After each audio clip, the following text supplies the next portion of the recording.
Vamos começar falando sobre o seu retorno ao Brasil, Márcia. O Jean Willis, na semana passada, aqui o Jean Willis, ele trouxe para a gente essa informação de que um grupo de brasileiros que teve que fugir do Brasil, né, como ele disse, inclusive, diante de tantas ameaças de morte, né, com muito medo de morar no Brasil durante o governo Bolsonaro, estão fazendo suas malas e querem voltar justamente num acordo com o próprio governo brasileiro. Lula disse a ele que faz questão que os brasileiros retornem para contribuir com o Brasil. Você está nesse grupo, segundo o Jean, você é uma das organizadoras desse retorno e eu queria saber quando você volta, que acordo é esse e quantas pessoas devem voltar com vocês? Então, eu tive que sair do Brasil na mesma época que o Jean saiu. Naquela época era final de 2018, foi logo depois que o Bolsonaro venceu a eleição. A história da minha saída ela é longa, depois se vier o caso eu conto, mas agora eu fiz junto com o Jean, nossos advogados fizeram um pedido formal ao Ministério dos Direitos Humanos e Cidadania e também Ministério da Justiça. Eu estendi isso ao Ministério das Mulheres. E é um pedido para poder voltar ao Brasil em segurança. Ao mesmo tempo, esse pedido implica um ritual simbólico de repatriação, porque o que nós vivemos nesses anos todos não foi algo que foi simplesmente uma escolha de vida. Eu gostei muito que vocês estão usando a palavra fuga, porque eu mesma tenho muito receio de usar essa palavra, mas eu acho que é corajoso usar e que é disso que se trata. Acho que a gente fugiu, sim. E agora, quando eu e Jean saímos, digamos, nós éramos figuras que tínhamos um espaço, enfim, éramos conhecidos em certos contextos, o Jean muito mais conhecido que eu, por exemplo, eu acho, né, que é óbvio, mas existiam outras pessoas que não eram tão conhecidas, e nós nos tornamos pessoas que fomos sendo nomeados fora do Brasil como pessoas exiladas. O termo exílio era um termo que eu também não usava, assim como eu não uso constantemente fuga, que acho muito forte, pesado e doloroso de carregar, e implica muitas questões ético-políticas, mas também o termo exílio é um termo muito duro, muito pesado, eu não gostava de usar, até porque o termo exílio ele apagava a possibilidade de voltar a qualquer hora, que era o que eu, Jean e vários outros desejávamos. Tem pessoas, inclusive, que viveram situações parecidas com as nossas, que saíram do Brasil, mas que não gostam de contar o que aconteceu com elas. Eu, por exemplo, fui acolhida, aliás, por 4 instituições diferentes. Algumas dessas pessoas foram acolhidas também por essas instituições. Quando eu digo acolhida, sustentada economicamente, nós encontramos um lugar ao sol nesse ambiente, enfim, onde refugiados, exilados, demandantes de asilo são acolhidos, mas essas pessoas que hoje estão no Brasil, que já voltaram, não contam isso, porque é muito doloroso falar, e porque também na cena pública certas pessoas perdem poder e perdem respeitabilidade, são mal vistas, malquistas e mal vistas quando são, então, marcadas com esse estigma do exílio. Porque para uma certa... No Brasil, assim, tem muita gente que acha que se você sai do Brasil, você foi para um lugar bom. E isso é algo que precisa também ser bem desmistificado. Mas o que eu posso dizer em termos muito concretos? Nós pretendemos voltar no final de junho. Eu espero poder ficar no Brasil, embora eu não tenha no Brasil hoje nada em termos de sustento para a minha vida. Enfim, não tenho como... Não sei se eu vou poder trabalhar no Brasil, não sei se eu vou ter emprego no Brasil. É claro que eu espero que tudo isso aconteça. Mas Jean passa por uma situação parecida. Não sei exatamente qual é a situação de Débora Diniz, que também acabou sendo colocada nessa posição de exilada. Todos aqueles artistas que foram atacados em 2017 pelo Movimento Brasil Livre estão exilados. E quando eu falo exilado, eu estou falando daquelas pessoas, não estou falando só daquelas pessoas que tiveram que sair para se esconder por ameaça de morte. Tem várias pessoas nessa situação que saíram com seus próprios recursos, mas existem várias pessoas que estão sendo protegidas por instituições estrangeiras.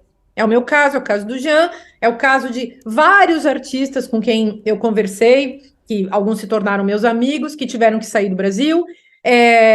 Vocês lembram do caso do Queer Museum, que era aquela exposição queer que aconteceu no Santander, no Rio Grande do Sul, Sim. que foi objeto da agitação fascista promovida pelo MBL, pois o curador daquela exposição, ele teve que sair do Brasil, Gaudêncio Fidelis também. Então, ele também é protegido fora do Brasil. Ele mesmo não fala do caso dele, porque, e eu estou falando agora, tomando a liberdade de falar isso, porque eu acho que o caso dele é muito emblemático e importante. Ele está dando aula em Nova York, num programa protegido, assim como eu, dou aula na França, num programa também de proteção, como outros professores brasileiros já fizeram e não contam, porque tem medo da retaliação. E, quer dizer, todo mundo preferia não ter passado por isso, é isso que eu entendo, né? E aqueles artistas também, Wagner Schwartz, que foi atacado no MAN, o Michael Kai, Elizabeth Finger, e outros também estão exilados, tem atores, atrizes exilados no Brasil. E então tem uma professora da USP que não foi protegida na própria USP e teve que ser recolhida pelas universidades estrangeiras. Eu acho que isso é motivo de vergonha para a USP, que é a professora Larissa Bombardi, que agora está também no mesmo programa do qual eu participei. E assim tem outras pessoas que vêm do Brasil afora. Então, estou citando alguns casos, depois as pessoas podem procurar, mas eu, quando fui falar com o Silvio Almeida, ministro dos Direitos Humanos, eu disse para ele, olha, estarmos exilados, eu e tantas outras pessoas, em função da situação do Brasil, sob a ameaçabilidade generalizada, que foi o que Bolsonaro promoveu no seu governo, um ataque generalizado contra todos aqueles que eram críticos do seu governo. Bolsonaro e assemelhados, Bolsonaro e seus comparsas, né? Porque os ataques foram inúmeros, foram incontáveis. No meu caso, eu estou há anos aqui porque eu faço os dossiês dos ataques que eu recebo e as instituições só vão dizendo fica e não volte, né? Enfim, então é tudo isso que está acontecendo. Falei para o Silvio Almeida, nós estávamos e estamos exilados no governo do Bolsonaro, mas não faz sentido estarmos exilados num governo que retoma a democracia no Brasil. A nossa volta, a volta das pessoas que tiveram que sair para se manterem vivas, porque é disso que se trata, a nossa volta, ela precisa ser politicamente, eticamente, socialmente compreendida no Brasil. As pessoas precisam entender o que é isso. Muitas outras pessoas deveriam ter saído. Muitas pessoas que não saíram foram mortas, pessoas que não têm, talvez, aquilo que a gente acaba chamando de privilégio, né? O privilégio de sair.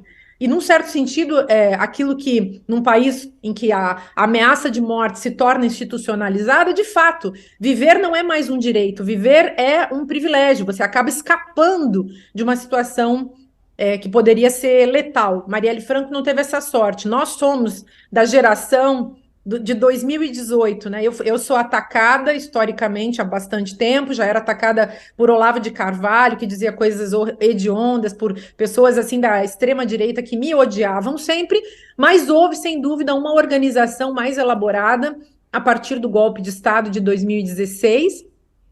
O MBL também fez uma orquestração muito profissional de ataques, ataques que, no meu caso, implicavam a invasão dos meus lançamentos de livros, toda uma produção de material profissional de difamação contra mim, e isso seguiu. E temos todas as comprovações disso, enfim, e é um escândalo. No ano passado, em 2022, quando eu contava aqui para os meus colegas que o Bolsonaro estava ameaçando me processar, eles ficavam assim, nossa, como? É como se você, como professor de filosofia, que criticou o presidente, imagina, criticou o presidente e o presidente ameaça te processar. Então, esse tipo de absurdo, né, coisas que não podem rolar numa democracia. Um presidente não pode processar uma pessoa que emite sua opinião, por mais crítica que essa opinião seja, e assim por diante. Mas a gente espera voltar, nem todas as pessoas vão poder voltar na mesma hora,